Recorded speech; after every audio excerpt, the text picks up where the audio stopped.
Hey everybody, welcome back. This is HD, and this is going to be the start of my new series, the HD Daily Ladder series.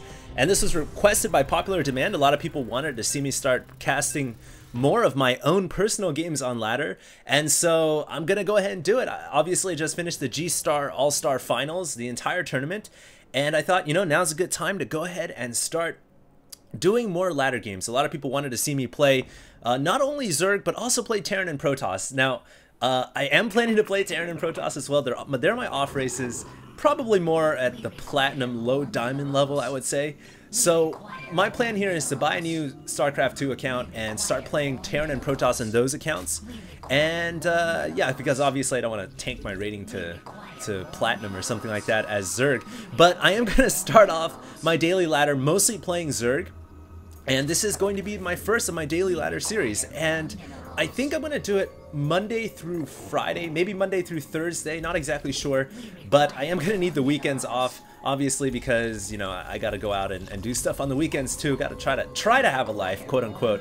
So yeah, this is going to be the first of my daily ladder series. I just showed my rank at the beginning, I believe. It was rank 4 with 2,400 points in Diamond, I believe.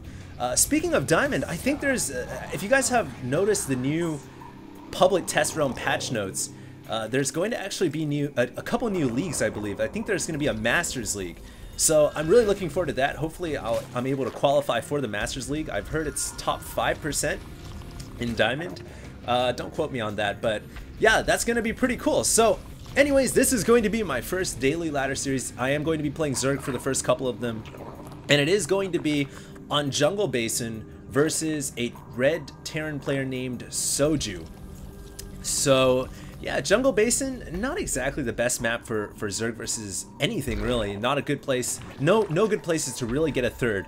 So as a Zerg player, sometimes you want to end the game early on. You don't really want a game to drag on Jungle Basin because it can get really difficult to hold onto a third and then a fourth base. And actually here I paused the game because I had my friend come in a few days ago and he was playing on my account and he said my mouse setting was like hypersensitive. So I'm moving it back to where it was before. I had to lower it for him. And yes, starting the game.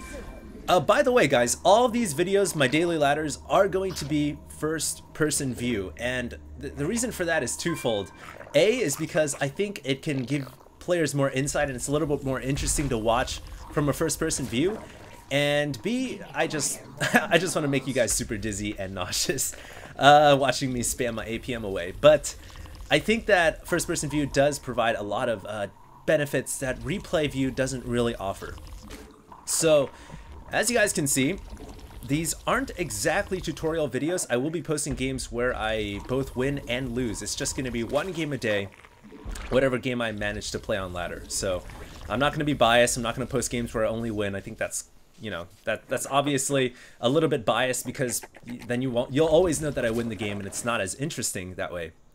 Anyways, getting back to this game at hand, as you guys can see, I'm scouting with my drone inside my opponent's base, and I immediately notice that he did throw up a barracks, but he doesn't have any gas whatsoever. So this already sets off huge alarm bells in my head, because either A, he's going for some kind of a Rax aggression, 2 Rax aggression, maybe even 3 barracks aggression, or he's going for 1 Rax command center. So I'm immediately checking his natural and I see there is no command center there, and voila, I see a bunker building inside my base, and I know immediately that it is a 2 Rax aggression play. This is actually called the Maka Rax. And it's named that because a player named Maka Prime invented this build where you throw down a barracks at in your base, you don't get gas, and you throw another barracks somewhere in the center of the map. So it's some kind of a proxy barracks. I didn't even need to scout the proxy barracks, but I already know that it is a 2 barracks aggression, and his strategy right here was to actually punish me for going for my fast natural by building bunkers in my base. Thankfully, I was able to see that with my drone, and I was able to produce a ton of Zerglings. I was able to kill off the bunker, and so I am relatively safe right now from this 2 Rax aggression play. But at this moment in time, if you're a Zerg player, you need to make sure you build more and more Zerglings. And all the while, you gotta scout. You gotta find out exactly what your opponent has in terms of Marine count. And there you guys see, he has around 7 or 8 Marines, so he has a pretty hefty number. And at this kind of, at a high level of play, usually you're going to run into players who are able to micro their Marines around. You're not going to be able to get your Zerglings to surround the Marines easily. More often than not, if you try to surround Marines without speed, they're just going to scoot and shoot and kill off all your Lings. So it's absolutely vital, if you're facing off this kind of aggression, you need to get Baneling's Nest right away. Notice I'm not even getting any drones at my natural because I know that if I try to saturate right now, if I try to pump drones, I could easily lose the game if my opponent decided to just pull SCVs and do some kind of a Foxer.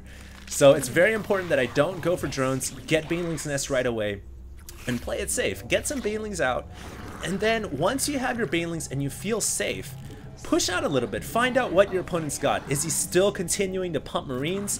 Has he fallen back? Has he secured his natural expansion? Is he going into a more macro style game right now? So as you guys can see, I am pushing out with my Lings and Banelings, and I'm going to find out exactly what my opponent's doing. Now, it looks like my opponent has indeed fallen back because he's got these Marines at the Xel'Naga Watchtower, so I'm just going to pump drones.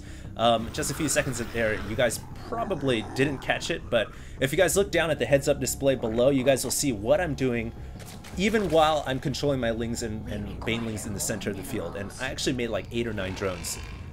So while I'm being aggressive, making more drones, and there I see my opponent did indeed grab a natural. Now I do have the possibility right there, I was thinking I could try to Banelings bust, but my opponent wisely throws all of his barracks at the front door, makes it choke off, and there's no way my Banelings will ever be able to bust that down. So at this point, it's pretty much transitioned into a standard Zerg versus Terran. Neither player with a real advantage. Actually, I would say I have a pretty decent advantage right now because I opened up with an early hatchery. But like I said before, on this map, you don't want to play too long if you're Zerg because that third expansion can be extremely difficult to hold. So I think right now I do have a slight advantage, and at this point as a Zerg, you just want to drone up. You don't want to commit all of your forces and making a bunch of Lings and Banelings trying to bust down that front door, even though you have map control. It's important to get your drone saturation going, get up to lair tech, which my lair just now finished, as you guys can see. So now that my lair is done, I can get my Overseer, and obviously I can use the Overseer to find out exactly what my opponent's going. So, as you guys can see right now, it's all about spreading your units. If you guys look at the center, I'm controlling those very, very crucial Xel'Naga watchtowers. Those watchtowers provide such a huge range of vision that, I mean, for a Zergling, which is only 25 minerals, even if you lose it, it is so worth it to see the center of the map. And obviously, all my overlords around the map have very good vision as well. Now, I did bring my Lings around the back door, and I was trying to hit his backdoor rocks to open up another avenue of attack, because obviously my Banelings couldn't go through the barracks, but wisely he had a Marine behind the rocks and he was able to repel my Lings. And so my opponent obviously is quite good, and at this point, just gonna have to continue the drone game. Keep pumping drones. In retrospect, it might have been nice for me to get a Spire right around now to try to get some Mutalisks out. So I am a little bit late on my Spire, but here we go. My opponent has decided to finally push out with a pretty large army of Marines.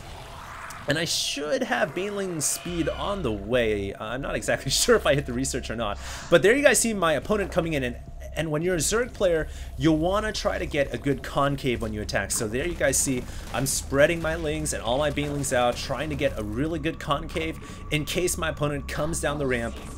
And then I can get the wrap around with my Lings and my Banelings and get a good surround. All the while, of course, bringing my Overseer in, I was able to see that my opponent does have 2 engineering bays. He's getting a lot of upgrades right now for his Marines. And here we go, gonna run my Lings in. And the most important thing here, because I don't have Baneling speed, try to surround those Marines and prevent them from running away. And so I was able to do a pretty good job there. And it looks like I am going to be able to clean up the rest of those Marines. Now my opponent is actually in pretty big trouble. He has pretty good micro though, and here though my Baneling speed did finally kick in, and unfortunately for my opponent, he lifted up his barracks. So my Banelings are going to be able to make their way into the main base. And I decided, you know what, let's go ahead and split these Banelings, send some to the main, send some to the natural. And I was actually going to try to hit the SCVs there, but unfortunately, a very bad misclick as I right-clicked on the orbital command rather than going after the SCVs, and that actually was a huge blunder. Unfortunately, I'm still kicking myself in the face. After that game, I was like, how could I let that happen? And even right now, I'm so disappointed in myself for allowing my banelings to just right-click into the command center, because obviously I could have done a lot of economic damage. However, I'm not exactly out of the game. In fact, I think at this point it's still pretty even. If anything, I might still be ahead. As you guys can see, I am getting that somewhat difficult to hold third, but I'm still getting a good scout off into my opponent's base, using these changelings whenever possible to maneuver and find out exactly what my opponent is doing. Those changelings are very good units to reconnaissance and find out what kind of tech your opponent's capable of, where his army is moving, and what kind of buildings he's got placed on the map. So as you guys can see, all the while continuing to play the macro game, spreading out the creep with my queens. As you guys can see, I have quite a few extra queens as well. And it looks like one more time my opponent Soju is going to make another attack. So I believe I saw a pretty large army of Marines and Marauders, and that's why I've got these Lings and Banelings just waiting to get a good surround off. And obviously, if you can engage on your creep, that's a huge advantage. Now it looks like my opponent is going to fall back. It looks like he's going to try to secure his third expansion based on the way his Marines and Marauders are moving. And so I want to try to take this Xel'Naga Watchtower and prepare to hit him when that command center goes up. I don't want to allow a Terran player to get a third on this map.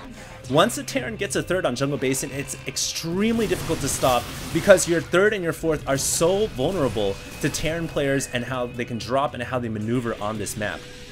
So as you guys can see, I am going to have to attack here.